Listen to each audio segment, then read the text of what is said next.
여섯 번째 번호 42번입니다. 이번 주 1등 당첨금은 40억 원입니다. TV 속 아나운서의 목소리가 울려 퍼졌습니다.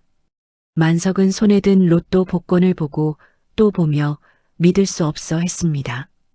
그런데 바로 그 순간 벽 너머에서 마동일 부하의 헛기침 소리가 들렸습니다. 40억이 있다는 사실이 들키는 순간 목숨이 위험해질 것을 직감한 만석은 당첨 복권을 썩은 사과 상자 깊숙이 숨겼습니다. 그리고 세상에서 가장 처절한 가난 연기를 시작했습니다.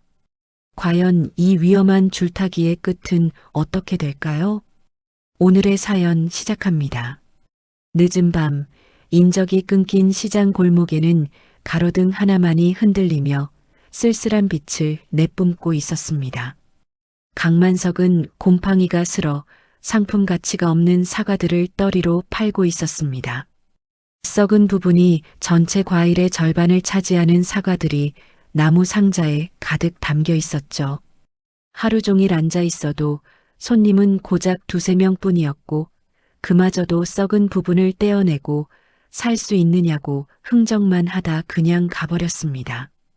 만석은 해가 지도록 팔리지 않은 사과들을 바라보며 한숨을 내쉬었습니다. 벌레가 파먹은 구멍과 갈색으로 변한 상처투성이 과일들은 누가 봐도 돈을 주고 사고 싶지 않은 모습이었습니다. 그래도 만석에게는 이것마저 소중한 생계 수단이었습니다. 야, 과일 장수. 거친 목소리와 함께 검은 정장을 입은 남자 3명이 만석의 매대 앞으로 다가왔습니다. 사채업자 마동일의 부하들이었습니다. 맨 앞에 사나이가 발로 사과 상자를 차버리며 소리쳤습니다. 썩은 사과들이 바닥에 굴러다니며 더러운 즙을 흘렸습니다. 자릿세 언제 낼 거야? 벌써 2달째잖아. 부하가 만석의 멱살을 잡고 흔들며 말했습니다. 만석이 떨리는 목소리로 대답했습니다. 죄송합니다. 이번 주까지만 시간을 주세요. 시간? 네가 무슨 돈을 벌어? 두 번째 부하가 만석의 매대를 발길질하며 비웃었습니다. 나무 상자가 넘어지며 썩은 사과들이 사방으로 튀어나갔습니다. 만석은 무릎을 꿇고 과일들을 주우려 했지만 부하들이 일부러 발로 밟아 으깨버렸습니다. 이 썩은 것들로 누가 돈을 내고 사냐고. 세 번째 부하가 만석의 어깨를 밀치며 말했습니다. 만석은 비틀거리며 넘어졌고 얼굴이 썩은 사과즙에 범벅이 되었습니다. 끈적하고 시큼한 냄새가 만석의 옷에 스며들었습니다. 봐라, 이 꼴을 네가 파는 사과랑 똑같네. 부하들이 배를 잡고 웃어댔습니다. 만석은 땅바닥에 엎드린 채로 고개를 들지 못했습니다. 뺨에 흐르는 것이 눈물인지 썩은 과일즙인지 구분할 수 없었습니다. 일주일 더 미루면 이자가 2배야 알겠어? 부하 중 하나가 만석의 머리를 발로 차며 마지막 경고를 했습니다. 만석은 아픈 신음을 참으며 고개만 끄덕였습니다. 부하들이 떠나간 후 만석은 흙과 썩은 과일 파편으로 뒤덮인 자신의 초라한 모습을 바라보며 절망에 잠겼습니다. 더러워진 옷을 털어내며 일어선 만석은 호주머니를 뒤져 마지막 남은 5,000원을 꺼냈습니다. 구겨지고 찢어진 지폐였지만 그에게는 마지막 희망이었습니다. 만석이 손바닥 위에 5,000원을 바라보며 중얼거렸습니다. 이것마저 없으면 정말 끝이야. 그는 길 건너편 편의점의 환한 불빛을 바라보다가 충동적으로 발걸음을 옮겼습니다. 평소라면 이 돈으로 라면 하나라도 사서 끼니를 때웠을 텐데 오늘은 왠지 다른 생각이 들었습니다. 편의점에 들어선 만석은 로또 복권 진열대 앞에서 한참을 망설였습니다. 마지막 5,000원으로 라면을 사 먹을까 하다가 결국 로또 한 장을 집어들었습니다. 어차피 이 정도 돈으로는 하루도 버티기 힘든 상황이었습니다. 이거 하나만 주세요. 만석이 떨리는 목소리로 말했습니다. 계산대 알바생이 무표정하게 복권을 건네주며 거스름 돈을 주었습니다. 만석은 복권을 주머니에 넣고 단칸방으로 돌아왔습니다. 며칠 동안 만석은 그 복권을 까먹고 지냈습니다. 자릿세 독촉에 시달리고 하루하루 끼니를 걱정하는 일상에서 로또는 그저 허황된 꿈일 뿐이었습니다. 그런데 토요일 저녁이 되자 문득 복권이 생각났습니다.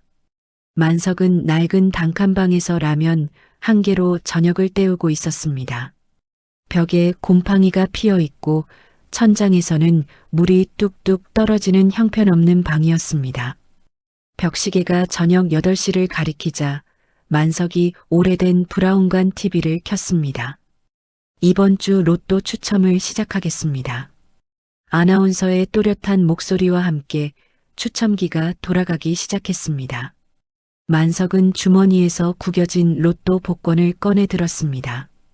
별 기대 없이 그냥 확인해보자는 생각이었습니다. 첫 번째 번호 7번입니다. 만석의 눈이 복권을 향했습니다. 7번이 있었습니다.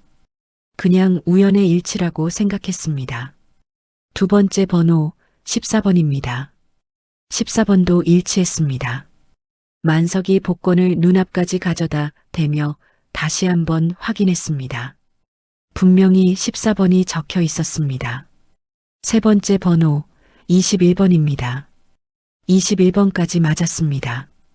이제 만석의 손이 떨리기 시작했습니다.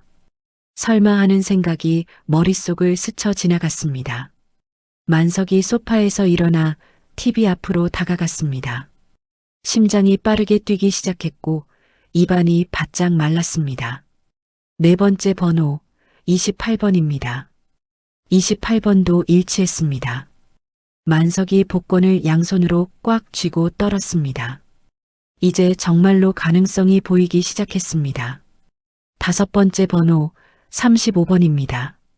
35번까지 모두 맞았습니다. 만석의 심장이 미친 듯이 뛰기 시작했습니다. 온몸에 전기가 흐르는 것 같은 전율을 느꼈습니다. 여섯 번째 번호 42번입니다. 마지막 번호까지 완벽하게 일치했습니다.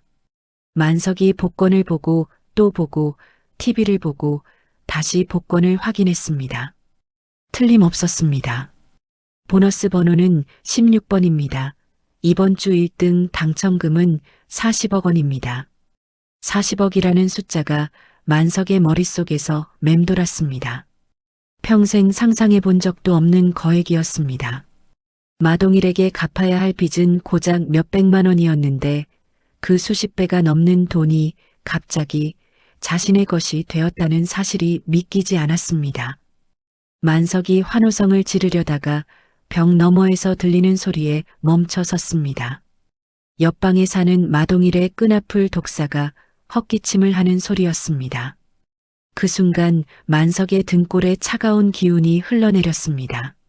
40억이 있다는 사실이 마동일에게 알려지는 순간 자신의 목숨이 위험해질 것이었습니다. 마동일은 돈 냄새를 맡는데 천재적인 감각을 가진 인물이었습니다. 조금이라도 수상한 낌새를 보이면 바로 의심받을 것이었습니다. 만석은 온몸에 식은땀이 흘러내리는 것을 느꼈습니다. 기쁨은 순식간에 공포로 바뀌었습니다. 이 돈을 안전하게 지키려면 완벽한 계획이 필요했습니다. 만석이 서둘러 비닐봉지를 뜯어 복권을 이중으로 포장했습니다. 그리고 방 한구석에 오랫동안 방치되어 썩은 냄새가 진동하는 사과 상자를 끌어왔습니다. 이 상자는 며칠 전 부하들에게 매대를 박살났을 때 주워온 것이었습니다. 여기가 가장 안전하겠어. 만석이 썩은 사과들을 헤치며 상자 가장 깊은 밑바닥에 복권을 숨겼습니다. 누가 봐도 그냥 버려야 할 썩은 과일 상자일 뿐이었습니다. 마동일이나 그의 부하들도 썩은 냄새 때문에 이 상자는 건드리지 않을 것이었습니다. 다음 날 아침 마동일이 시장 상인 회장과 함께 만석의 가게로 나타났습니다. 만석은 밤새 잠을 이루지 못해 눈이 충혈되어 있었습니다. 40억의 비밀을 숨긴 채 평소와 똑같이 행동해야 했습니다. 야, 과일 장수 여기 자리 비워야겠어.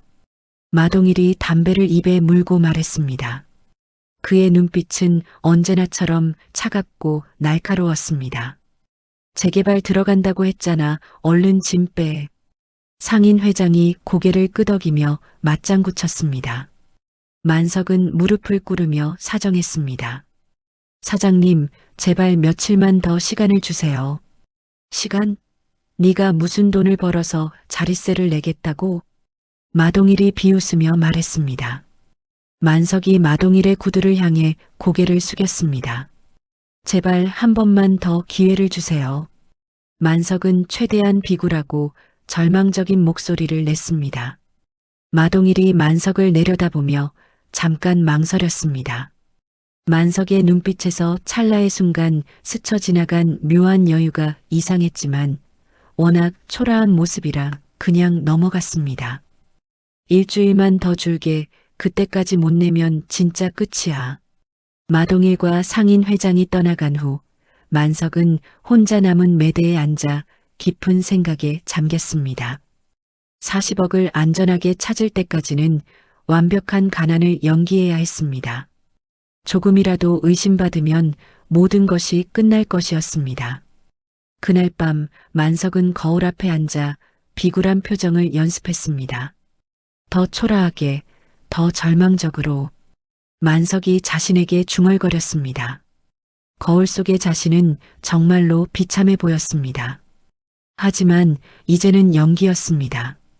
썩은 사과 상자 밑에는 40억이라는 희망이 숨어 있었으니까요. 만석은 앞으로 마동일의 의심을 완전히 피할 수 있을 만큼 완벽한 가난 연기를 해야 한다고 다짐했습니다. 세상에서 가장 가련한 거지가 되어야 했습니다. 그래야만 40억이라는 거대한 비밀을 지킬 수 있을 것이었습니다.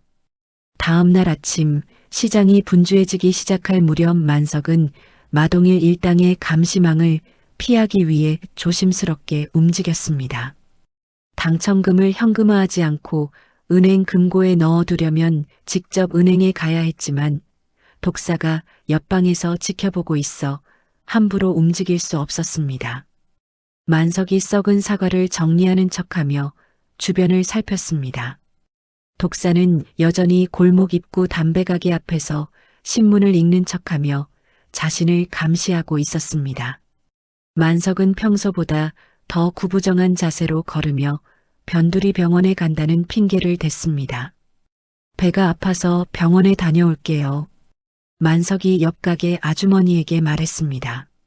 아주머니가 걱정스러운 표정으로 고개를 끄덕였습니다. 돈도 없는데 병원비는 어떻게 해? 그냥 응급실에서 진통제라도 얻어올 생각이에요. 만석이 가슴을 움켜쥐며 아픈 척했습니다. 독사가 신문 너머로 흘끗 쳐다보는 것을 확인한 만석은 터벅터벅 시장을 빠져나갔습니다. 버스를 3번이나 갈아타고 도착한 농협본점은 만석이 평생 와본 곳 중 가장 화려한 건물이었습니다. 대리석 바닥과 반짝이는 샹들리에가 있는 로비를 보며 만석은 위축감을 느꼈습니다. 초라한 행색의 자신이 여기에 있는 것조차 어색했습니다. 로또 당첨 확인하러 왔습니다. 만석이 안내 직원에게 조심스럽게 말했습니다. 직원이 만석의 행색을 훑어보더니 의아한 표정을 지었습니다. VIP실로 안내해 드리겠습니다. 농협 본점 VIP실에 들어선 만석은 깊은 가죽 소파와 고급 차향이 나는 공간에서 긴장감을 느꼈습니다. 은행원이 복권을 확인하더니 놀란 표정으로 말했습니다. 축하드립니다. 40억 원 당첨이 맞습니다. 정말 맞나요? 만석이 떨리는 목소리로 다시 물었습니다. 네, 틀림없습니다. 어떻게 처리해 드릴까요? 은행원이 친절하게 설명해 주었습니다. 만석은 은행원에게 조언을 구해 당첨금 전액을 인출 가능한 상태로 보관해 달라고 요청했습니다. 세금을 제외하고 실제 받을 수 있는 금액을 확인한 후 만석은 통장에 찍힌 거액을 보며 현실감이 없었습니다. 이 사실이 외부에 알려지면 안 됩니다. 만석이 간절한 목소리로 말했습니다. 물론입니다. 고객 정보는 철저히 보호됩니다. 은행원이 만석에게 팁으로 준 소액의 현금이 찍힌 영수증을 즉시 파기해 달라고 요청했습니다. 만석은 모든 흔적을 지우고 나서야 안심할 수 있었습니다. 시장으로 돌아온 만석은 평소보다 더 처절하게 가난을 연기하기 시작했습니다. 마동일의 의심을 완전히 지우려면 극단적인 방법이 필요했습니다. 만석은 시장 상인들이 보는 앞에서 쓰레기통에서 유통기한이 지난 빵을 주워 먹었습니다. 어머, 만석 씨 그러면 안 돼요. 생선 가게 아주머니가 말렸지만 만석은 계속 빵을 입에 넣었습니다. 곰팡이가 핀 빵을 억지로 삼키자 속이 메스꺼웠습니다. 결국 만석은 시장 화장실에서 구토를 했고 상인들이 더욱 동정하는 눈빛을 보냈습니다. 저런, 정말 불쌍해서 어떡해. 돈이 없어도 그렇게까지 해야 하나. 상인들의 수군거림이 만석의 귀에 들렸습니다. 만석은 속으로 미안해하면서도 이 연기가 성공했다고 생각했습니다. 그날 밤 마동일은 독사를 만석의 단칸방에 투입시켜 뒤지게 했습니다. 독사가 문을 따고 들어가 방 안을 샅샅이 뒤졌지만 돈이나 귀중품은커녕 곰팡이 핀 밥통과 누더기 외에는 아무것도 찾지 못했습니다. 썩은 사과 상자는 냄새가 너무 고약해서 독사도 제대로 확인하지 않고 넘어갔습니다.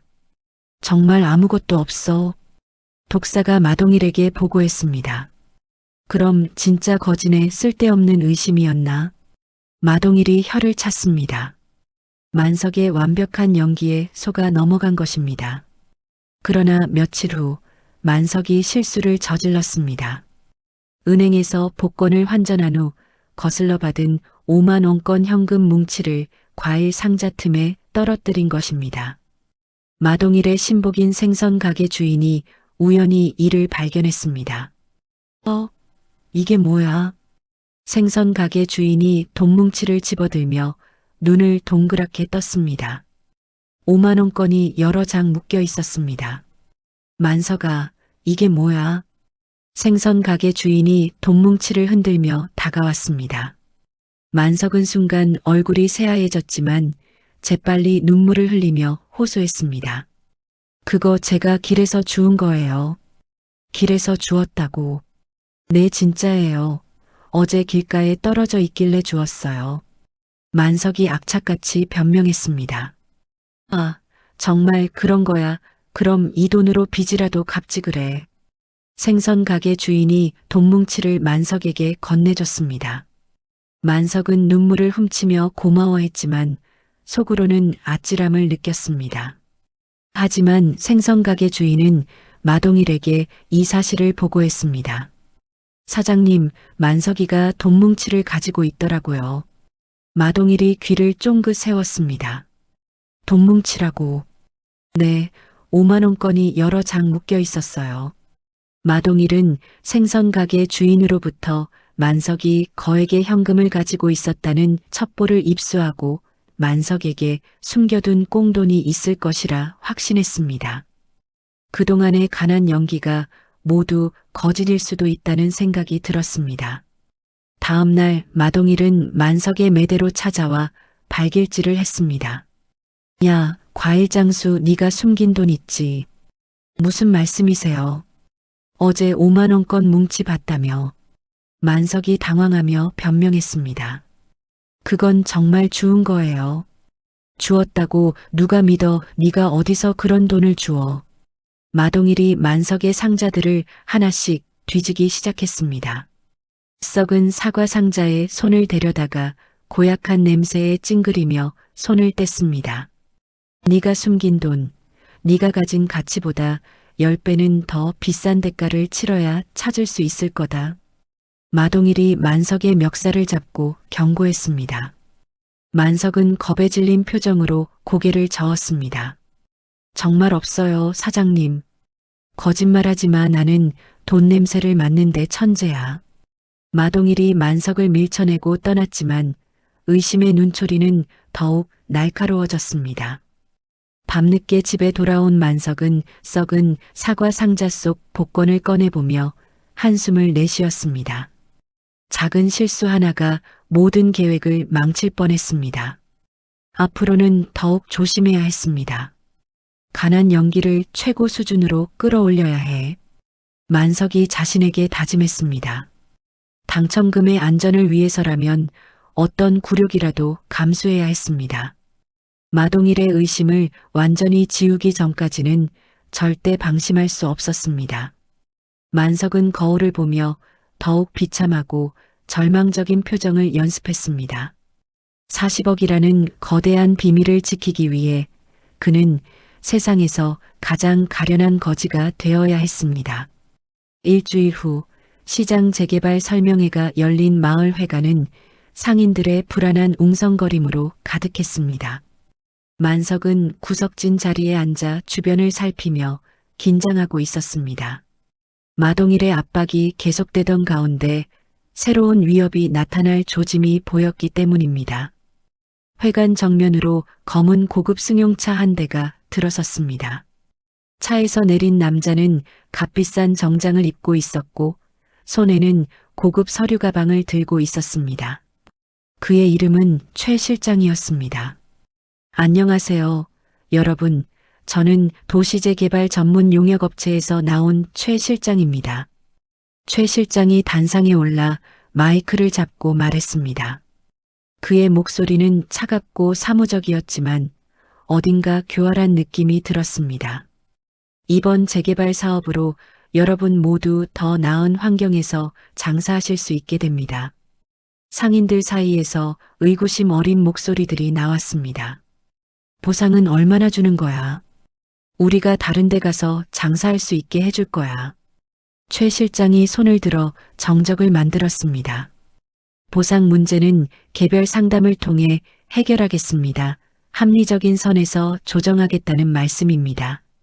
합리적이라는 말이 상인들에게는 불길하게 들렸습니다. 만석도 최 실장의 표정에서 뭔가 수상한 기운을 느꼈습니다. 설명회가 끝난 후 최 실장은 상인들을 하나씩 불러 개별 면담을 시작했습니다. 만석은 자신의 차례가 올 때까지 기다리며 불안감을 느꼈습니다. 마동일의 압박도 충분히 버거운데 이제 재개발까지 끼어들면 상황이 더욱 복잡해질 것이었습니다. 강만석 씨 맞죠? 최 실장이 만석을 불렀습니다. 만석은 고개를 숙이고 최 실장 앞으로 걸어갔습니다. 최 실장은 만석의 낡은 매대 앞에서 만석이 버린 고급 수입 과일 포장재의 미세한 조각을 발견했습니다. 그것은 며칠 전 만석이 은행에서 받은 기념품 과자 포장지였는데 실수로 떨어뜨린 것이었습니다. 이게 뭔가요? 최 실장이 포장재 조각을 집어들며 만석에게 물었습니다. 만석은 순간 당황했지만 재빨리 대답했습니다. 그냥 주운 거예요. 주었다고요? 이런 고급 포장재를? 최 실장의 눈빛이 날카로워졌습니다. 그는 만석의 어딘가 모르게 어색하고 자신감 있는 눈빛에 수상한 낌새를 눈치챘습니다. 재개발 동의서에 서명하시면 특별 보상을 약속드리겠습니다. 최 실장이 만석을 따로 불러내 회유하기 시작했습니다. 특별 보상이 뭔가요? 다른 분들보다 조금 더 드리겠다는 뜻입니다. 최 실장이 비열한 미소를 지었습니다. 하지만 그는 만석의 반응에서 뭔가 이상함을 느꼈습니다. 진짜 가난한 사람이라면 당장 덥석 받아들여야 할 제안인데 만석은 망설이고 있었습니다. 좀 더 생각해보고 답해도 될까요?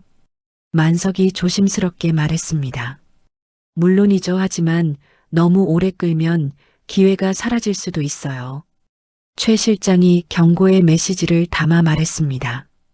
그날 밤 최 실장은 뒷조사를 통해 만석이 최근 낡은 행색으로 서울 농협 본점 근처를 배회했다는 정보를 입수했습니다.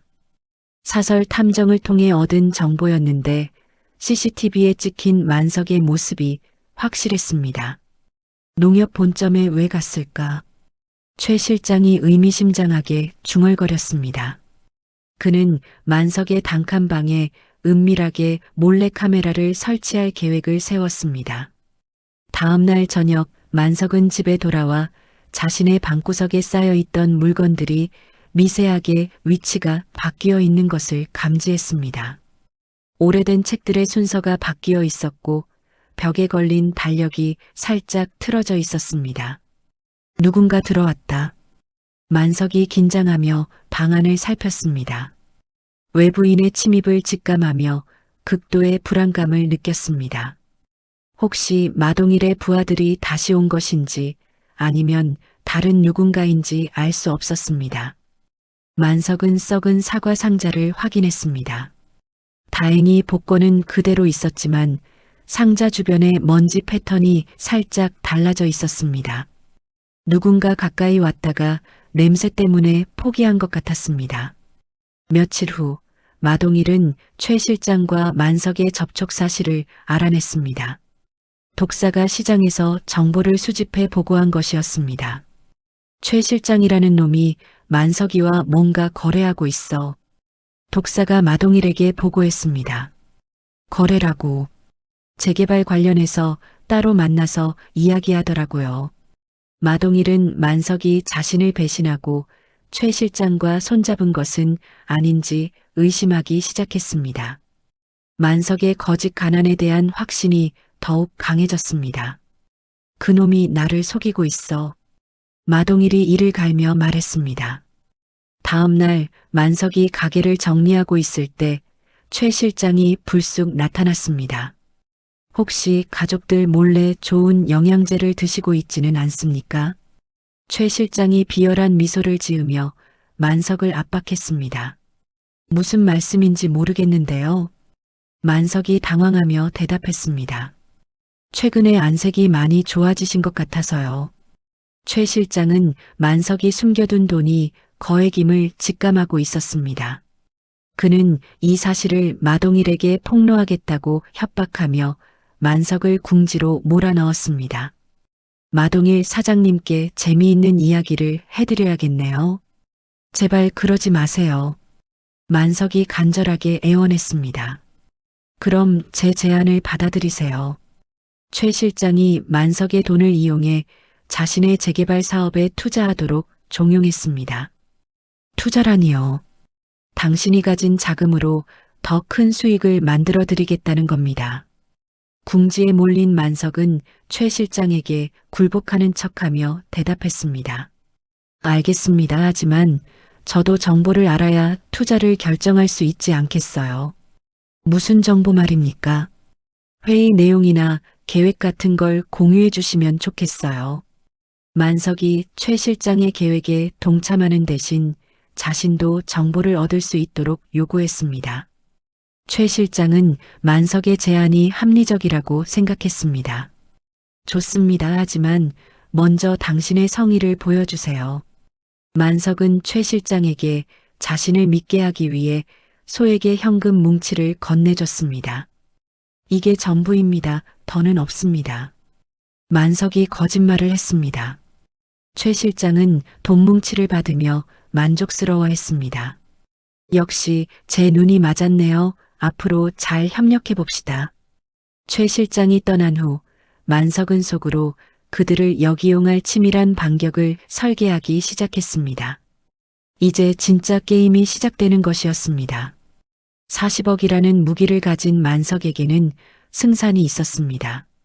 최 실장에게 협박을 받은 다음 날 새벽 만석은 더 이상 혼자 힘으로는 마동일과 최 실장을 상대할 수 없음을 절감했습니다. 두 명의 악인이 동시에 자신을 압박하는 상황에서 실수 하나가 모든 것을 망칠 수 있었습니다. 만석은 과거 자신이 무료로 과일을 주었던 고시생 출신 변호사 이지수를 떠올렸습니다. 지수는 몇 년 전 가난한 고시생 시절 만석의 과일 가게 앞을 지나다니며 공부했던 사람이었습니다. 당시 만석은 지수가 돈이 없어 굶고 있다는 것을 알고 매일 사과나 배 한 개씩을 몰래 건네주곤 했습니다. 지수는 그 고마움을 잊지 않고 변호사가 된 후에도 종종 만석의 안부를 물어왔습니다. 만석은 지수의 사무실 주소를 적어둔 명함을 찾아내고 조심스럽게 시장을 빠져나왔습니다. 마동일의 감시망을 피하기 위해 일부러 돌아서 가며 버스를 여러 번 갈아탔습니다. 지수의 법무법인은 강남의 고급 오피스텔에 자리 잡고 있었습니다. 만석은 건물 앞에서 한참을 망설였습니다. 자신의 초라한 행색이 이 깔끔한 건물과 어울리지 않는다고 생각했기 때문입니다.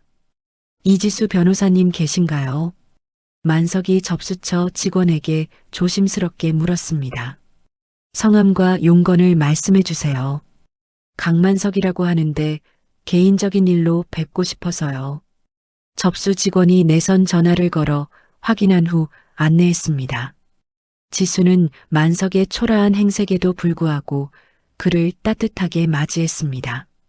고급 가죽 소파가 놓인 상담실로 안내하며 직접 차를 따라주었습니다.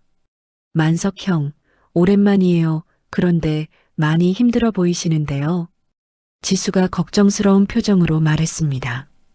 지수야, 사실 큰일이 났어. 만석은 복권 당첨 사실부터 마동일의 협박, 최 실장의 위협까지 모든 진실을 털어놓았습니다.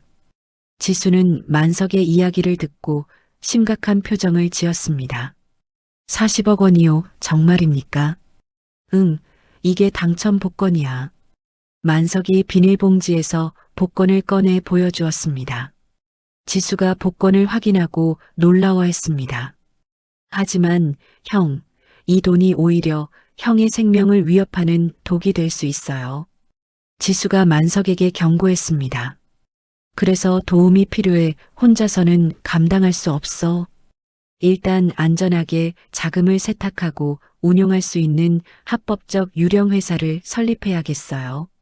지수가 전문적인 조언을 해주었습니다. 유령 회사라니. 형의 이름으로 직접 하면 위험하니까 법인을 만들어서 익명성을 보장하는 거예요. 지수의 설명에 따르면 부동산 투자 회사나 컨설팅 업체를 설립하면 만석의 정체를 숨긴 채 자금을 운용할 수 있다는 것이었습니다. 그럼 그 돈으로 마동일과 최 실장을 혼내줄 수 있을까? 물론이죠. 하지만 합법적인 방법으로 해야 해요. 지수가 단호하게 말했습니다. 며칠 후 지수의 조언에 따라 만석은 최 실장에게 다시 접근했습니다. 재개발 투자 대신 다른 제안을 하기 위해서였습니다. 실장님, 제가 생각해 봤는데요. 만석이 최 실장의 사무실을 찾아가 말했습니다. 좋은 결정 내리셨기를 바랍니다. 최 실장이 기대에 찬 표정으로 대답했습니다. 재개발 투자보다는 이 시장 상가 건물을 익명으로 매입하는 일을 도와주시면 어떨까요? 만석이 역제안을 했습니다. 상가 건물을요? 네, 제가 숨겨둔 돈으로 이 건물을 사서 임대 수익을 올리고 싶어요. 최 실장은 만석의 제안이 자신의 재개발 사업에 직접적인 방해가 되지 않는다고 판단했습니다. 오히려 만석의 돈을 관리한다는 명목으로 자신의 재산 목록에 편입시킬 수 있다고 생각했습니다. 흥미로운 제안이네요. 수수료는 어떻게 하시겠어요? 적당히 협의해서 정하죠. 만석이 순진한 표정으로 대답했습니다. 그 사이 지수는 합법적인 부동산 컨설팅 업체를 가장하여 최 실장의 사무실에 접근했습니다. 보안 점검 외주 업체를 가장한 전문 인력을 투입시켜 최 실장의 PC에 은밀히 감시 프로그램을 설치했습니다. 보안 점검 나왔습니다. 가짜 기술자가 최 실장의 사무실에 들어가 컴퓨터를 점검한다며 몰래 프로그램을 설치했습니다. 최 실장은 의심 없이 작업을 지켜봤습니다. 며칠 후 지수는 감시 프로그램을 통해 최 실장이 재개발을 빌미로 상인들에게 이중 계약을 강요하고 있다는 사실을 포착했습니다. 심지어 마동일의 자금까지 편취하려 한다는 대화 내용도 녹음되었습니다. 형, 최 실장이 마동일과도 거래하고 있어요. 지수가 만석에게 보고했습니다. 뭐라고? 재개발 자금 명목으로 마동일에게서 돈을 받고 있더라고요. 만석은 지수가 확보한 정보를 바탕으로 마동일에게 익명의 투서를 보냈습니다. 최 실장이 마동일의 자금 경로를 추적하고 있다는 거짓 정보를 흘려 두 악당을 이간질하려는 계획이었습니다. 마동일 사장님께 드립니다. 최 실장이란 자가 당신의 돈을 노리고 있습니다. 조심하십시오. 익명의 편지를 받은 마동일은 최 실장을 의심하기 시작했습니다. 다음 날 최 실장은 마동일의 의심을 피하기 위해 만석에게 빨리 상가 건물 매입을 진행하자고 독촉했습니다.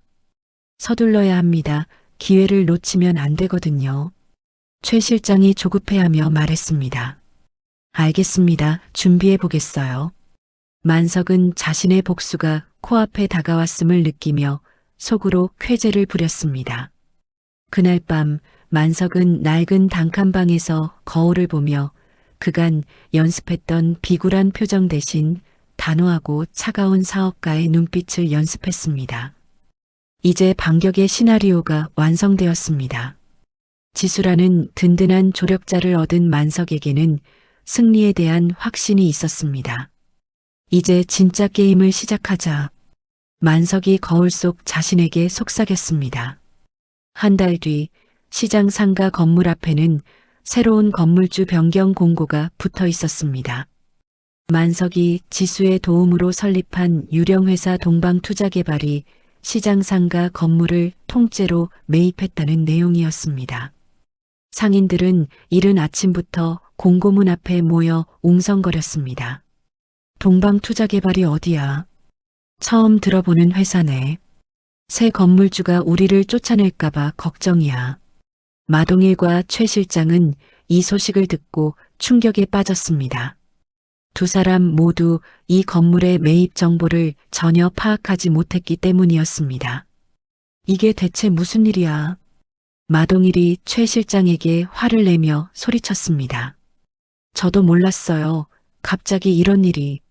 최 실장도 당황스러워했습니다. 두 사람은 혈안이 되어 새로운 건물주의 정체를 파악하려고 했지만 유령회사의 실소유주를 찾아내는 것은 불가능했습니다. 지수가 완벽하게 법적 장치를 마련해 두었기 때문입니다. 며칠 후 새로운 건물주 측에서 대리인을 통해 공지사항을 발표했습니다. 마동일의 대부업 사무실에는 즉각적인 계약 해지 통보가 전달되었습니다. 임대차 계약을 해지합니다. 2주 내로 퇴거해 주십시오. 대리인이 차가운 목소리로 통보했습니다. 뭐라고 왜 갑자기 계약을 해지해? 마동일이 분노하며 항의했습니다. 건물주가 바뀌면서 임대 정책도 변경되었습니다. 반면 시장 상인들에게는 5년간 임대료 동결이라는 파격적인 조건이 발표되었습니다. 앞으로 5년간 임대료를 올리지 않겠습니다. 상인들은 환호성을 지르며 기뻐했습니다. 정말이야 5년간 임대료가 그대로라고. 새 건물주가 천사 같네. 만석도 다른 상인들과 함께 기뻐하는 척했지만 속으로는 만족스러운 미소를 지었습니다. 마동일은 쫓겨날 위기에 처하자 건물관리사무소로 찾아가 행패를 부리려 했습니다. 야, 이 새끼들아, 건물주 누구야? 당장 나와. 마동일이 사무실 문을 발로 차며 소리쳤습니다. 하지만 이미 고용된 사설 전문 경호원들이 나타나 마동일을 제압했습니다. 여기서 행패 부리시면 경찰에 신고하겠습니다. 경호원들이 마동일을 밖으로 끌어내며 경고했습니다. 마동일은 망신만 당하고 아무것도 할 수 없었습니다. 이런 젠장 도대체 건물주가 누구야? 마동일이 이를 갈며 중얼거렸습니다. 만석은 시장 한 구석에서 썩은 사과를 파는 척하며 이 모든 광경을 지켜보고 있었습니다. 사과를 베어 물면서도 입가에 만족스러운 미소가 번졌습니다. 그 무렵 최 실장은 자신의 재개발 계획이 물거품이 될 위기에 처했습니다. 건물주가 바뀌면서 재개발 허가도 무산될 가능성이 커졌기 때문입니다. 이대로 끝날 수는 없어. 최 실장이 마지막 발악으로 마동일에게 접근했습니다. 마동일 사장님, 저와 손을 잡으시죠. 무슨 소리야? 만석이가 가진 돈을 이용해서 부동산 투기 프로젝트를 해봅시다. 최 실장이 마동일에게 제안했습니다. 마동일은 최 실장의 제안에 귀가 솔깃했습니다. 만석이 그 새끼가 정말 돈을 숨기고 있다는 거야. 확실합니다. 제가 확인했거든요. 최 실장이 자신 있게 대답했습니다. 한편 지수는 만석에게 다음 단계 작전을 설명했습니다. 이제 익명의 투자자로 위장해서 투자 설명회에 참석해야 해요. 투자 설명회요. 최 실장이 주최하는 부동산 투기 설명회예요. 거기서 거액 투자를 약속하며 그들을 함정으로 유인하는 거죠. 지수의 계획은 치밀했습니다. 만석이 변조된 음성으로 익명 투자자 역할을 하며 최 실장과 마동일을 속이는 것이었습니다. 며칠 후 투자 설명회가 열렸습니다. 만석은 선글라스와 모자로 변장하고 변조된 음성으로 말했습니다. 저는 해외에서 온 투자자입니다. 큰 금액을 투자할 의향이 있어요. 최 실장과 마동일의 눈이 반짝였습니다. 얼마나 투자하실 예정이십니까? 50억 정도 생각하고 있습니다. 만석의 말에 두 사람은 흥분했습니다. 조건은 무엇입니까? 수익률 보장과 함께 선투자금을 요구합니다. 만석의 자금력을 신뢰하게 된 마동일은 자신의 전 재산과 사채, 자금까지 끌어모아 최 실장에게 건넸습니다. 이 돈이면 충분하죠. 마동일이 가방 가득한 현금을 최 실장에게 넘겼습니다. 최 실장은 이 돈을 받자마자 마동일을 배신하고 해외로 도주하려는 계획을 실행했습니다. 미안하지만 이 돈은 제가 가져가겠어요. 최 실장이 비웃으며 말했습니다. 뭐라고 이 새끼야. 마동일이 분노했지만 이미 늦었습니다. 하지만 최 실장이 공항으로 향하려던 찰나 지수가 법적 절차를 통해 최 실장의 모든 자금 계좌를 동결시켰습니다. 계좌 이용이 정지되었습니다. ATM 기계에서 나온 메시지를 본 최 실장은 경악했습니다. 이게 무슨 일이야? 최 실장이 당황하며 은행에 전화를 걸었지만 소용없었습니다. 그날 저녁 만석은 상가 옥상에서 고급 망원경으로 아래층에서 최 실장과 마동일이 서로를 배신했다며 멱살잡이를 하는 난투극을 여유롭게 관찰했습니다. 서로 잘 싸우고 있네. 만석이 망원경을 보며 중얼거렸습니다. 두 악인이 서로를 의심하고 싸우는 모습이 만석에게는 최고의 복수였습니다. 만석은 지난 세월 억압받았던 분노를 해소하듯이 썩은 사과 상자 밑에 넣어두었던 진짜 로또 복권을 꺼내 확인하며 비로소 카타르시스를 느꼈습니다. 이제 시작일 뿐이야. 만석이 복권을 보며 조용히 말했습니다. 두 악인에 대한 완전한 응징은 아직 끝나지 않았지만 첫 번째 승부에서 만석이 완승을 거둔 것이었습니다. 만석이 복수를 완성하고 잠시 평온을 찾은 어느 오후 예상치 못한 위기가 찾아왔습니다. 시장 상가 건물을 매입하는 과정에서 개인정보가 미세하게 유출되었고 이를 이용한 탐정의 정보를 전처 김미영이 도박장에서 입수했습니다. 미영은 만석과 이혼한 지 3년이 되었지만 여전히 만석의 동향을 주시하고 있었습니다. 특히 돈과 관련된 소문에는 귀가 밝았기 때문에 만석이 거액을 소유하고 있다는 정보를 놓치지 않았습니다.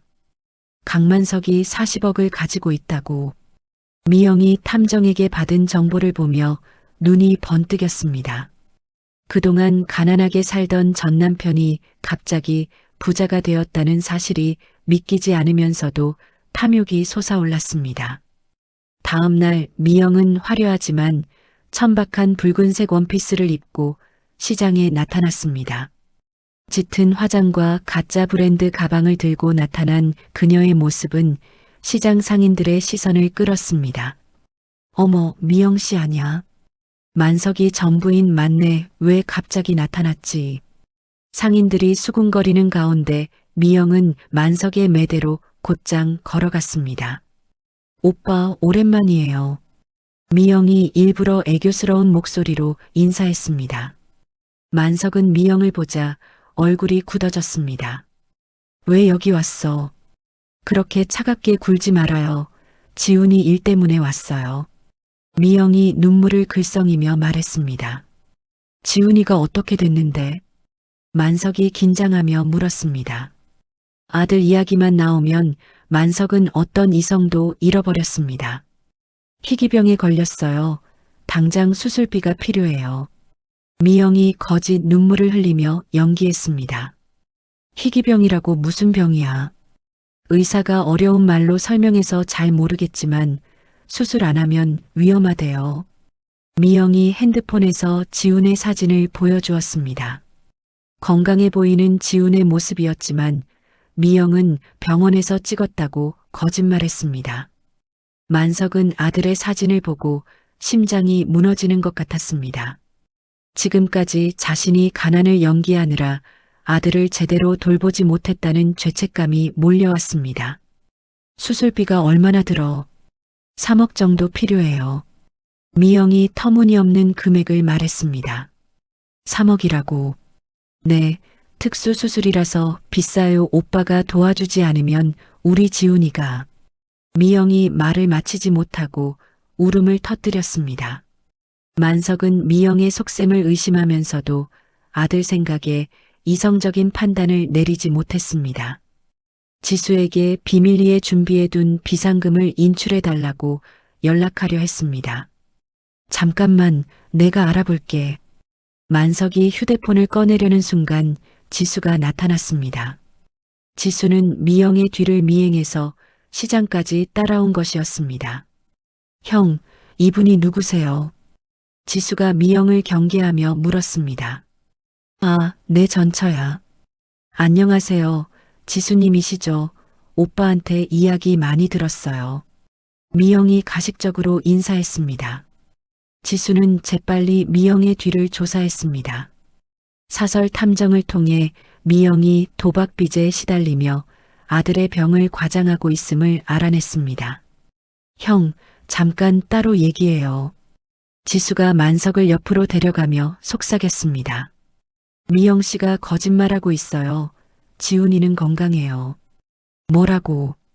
제가 확인해 봤는데 지훈이는 학교도 잘 다니고 있고 아무 문제 없어요. 지수가 만석에게 미영에게 절대 돈을 건네지 말 것을 강력히 경고했습니다. 그 사이 만석에게 복수를 당해 빚더미에 앉고 도주 중이던 마동일과 최 실장이 절박한 상황에서 미영에게 접근했습니다. 김미영 씨죠. 최 실장이 미영을 찾아와 말했습니다. 네, 누구세요? 만석 씨와 관련된 일로 왔어요. 마동일과 최 실장은 미영에게 만석의 거액 자산에 대해 알려주며 협력을 제안했습니다. 40억이 정말 있다고요. 미영의 눈이 욕심으로 번뜩였습니다. 네, 확실해요. 우리와 손잡으시면 그 돈을 나눠 가질 수 있어요. 최 실장이 미영을 꼬드겼습니다. 마동일과 최 실장은 만석에게 복수하고 돈도 가로채기 위해 공동의 목적으로 만석의 유일한 약점인 아들 지훈을 납치하는 극단적인 계획에 합의했습니다. 친엄마인 당신이 도와주면 쉬워요. 마동일이 미영에게 말했습니다. 정말 돈을 나눠주실 거죠?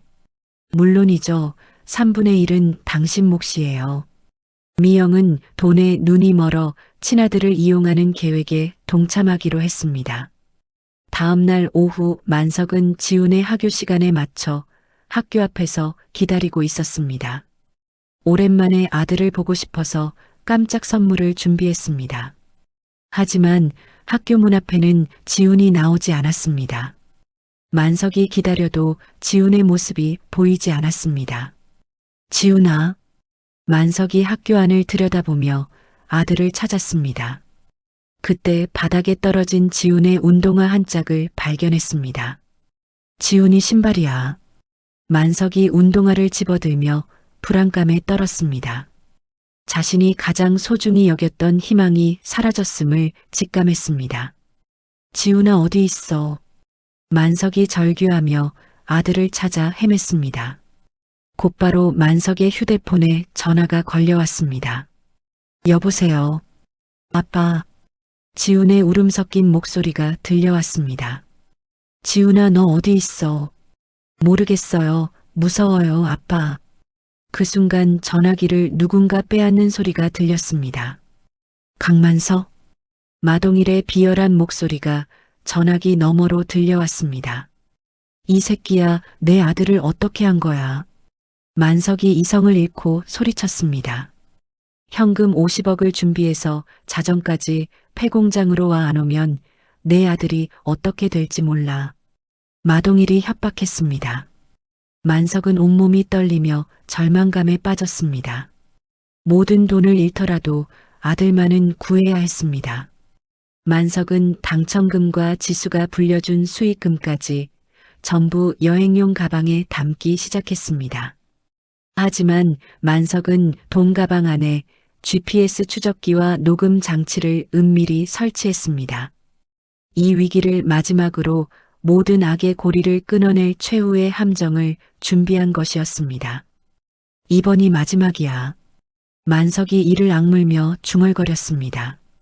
약속 장소인 폐공장 앞에 도착한 만석은 비가 쏟아지는 밤 11시 30분 GPS가 설치된 돈 가방을 들고 떨리는 발걸음으로 공장 안으로 들어갔습니다. 녹슨 철골과 깨진 유리창 사이로 차가운 바람이 불어와 만석의 온몸을 스쳐 지나갔습니다. 어둠 속에서 희미하게 보이는 인형들이 있었습니다. 아빠. 멀리서 지훈의 목소리가 들려왔습니다. 만석이 소리가 난 곳을 향해 뛰어가려 했지만 마동일의 부하들이 길을 막았습니다. 여기 서가방부터 보여줘. 마동일이 어둠 속에서 나타나며 말했습니다. 그 뒤로 최 실장과 전처 미영이 함께 있었습니다. 지훈이부터 보내줘. 만석이 간절하게 말했습니다. 돈부터 확인하고 나서야지. 마동일이 비웃으며 대답했습니다. 만석은 돈 가방을 바닥에 내려놓고 지퍼를 열었습니다. 쌓여있는 현금 뭉치들이 희미한 조명 아래 드러났습니다. 미영이 돈을 보자마자 눈이 휘둥그레졌습니다. 와, 정말 이렇게 많은 돈이 있었네. 미영이 아들의 안위보다 돈 가방에만 집착하며 만석에게 달려들었습니다. 이 돈 절반은 내 거야. 내가 지훈이 엄마라고. 내 욕심이 결국 이 모든 일을 만들었어. 만석이 미영을 밀쳐내며 화를 냈습니다. 미영은 바닥에 넘어지면서도 흩어진 지폐를 주우려 했습니다. 마동일이 돈 가방을 건네받아 현금을 하나씩 확인하기 시작했습니다. 5만원권과 10만원권이 빼곡하게 쌓여 있었습니다. 50억이 맞나? 네, 확인해 보세요. 만석이 떨리는 목소리로 대답했습니다. 최 실장이 옆에서 돈을 세어보며 만족스러워했습니다. 이 정도면 해외로 도망갈 수 있겠어. 그럼 이제 내 아들을 보내줘. 만석이 간청했습니다. 하지만 마동일은 약속을 어기고 만석을 부하들에게 처리하도록 지시했습니다. 이 새끼 입을 영원히 막아버려. 마동일이 비웃으며 말했습니다. 약속이 다르잖아. 만석이 절규했습니다. 부하들이 만석을 포위하여 폭행을 가하려는 순간 갑자기 공장 전체의 전력이 차단되었습니다. 모든 조명이 꺼지면서 칠흑 같은 어둠이 공장을 뒤덮었습니다. 뭐야 이게? 마동일이 당황하며 소리쳤습니다. 그때 미리 대기하고 있던 지수의 경호원들과 경찰 특공대가 사방에서 공장으로 진입했습니다. 적외선 장비를 착용한 특공대원들이 어둠 속에서 움직였습니다. 경찰이다, 모두 엎드려. 확성기를 통한 경찰의 외침이 공장 안에 울려 퍼졌습니다. 경찰은 만석이 돈 가방을 통해 전송한 녹취 증거와 GPS 위치 정보를 기반으로 마동일 일당을 특수 강도 및 인질 납치 현행범으로 체포하기 시작했습니다. 이건 함정이야.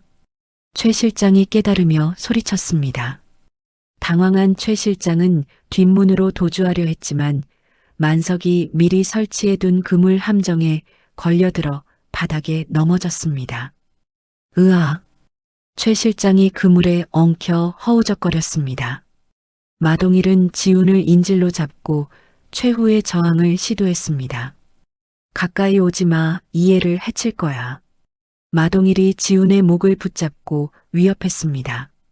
내 아들은 건드리지 마. 만석이 소리치며 마동일의 시선이 분산된 틈을 탔습니다. 마동일이 만석을 보는 순간 만석은 마동일의 얼굴에 돈 가방을 집어던졌습니다. 으악! 마동일이 돈 가방에 맞아 뒤로 넘어지며 지훈을 놓았습니다. 그 순간 특공대원이 테이저건을 쏘아 마동일을 제압했습니다. 돈 가방이 터지면서 지폐가 공장 안에 쏟아져 내렸습니다. 마치 눈이 내리는 것처럼 돈이 하늘에서 떨어졌습니다. 미영은 경찰에 체포되는 순간까지도 바닥에 떨어진 돈을 줍느라 정신이 팔려 있었습니다. 내 돈이야, 내 돈이라고. 미영이 수갑을 찬 채로도 돈을 향해 손을 뻗었습니다. 만석은 아수라장 속에서 지훈을 품에 안고 말했습니다. 이제 괜찮아, 아빠가 다 해결했어.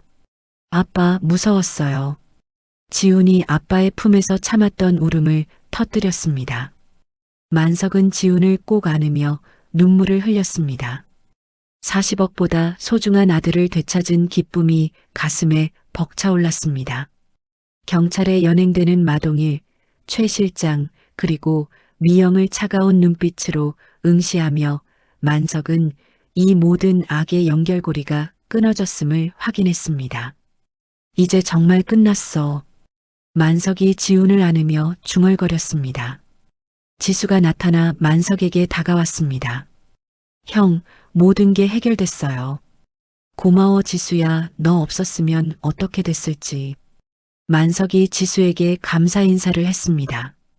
공장 밖으로 나오며 만석은 마침내 자유로움을 느꼈습니다. 더 이상 숨어 살 필요도, 가난을 연기할 필요도 없었습니다. 아빠, 이제 우리 어떻게 돼요? 지훈이 아빠를 올려다보며 물었습니다. 새로운 시작이야, 지훈아. 만석이 아들의 머리를 쓰다듬으며 대답했습니다. 사건이 마무리되고 계절이 바뀐 어느 봄날, 법정에서는 마동일과 최 실장에 대한 최종 선고가 내려졌습니다.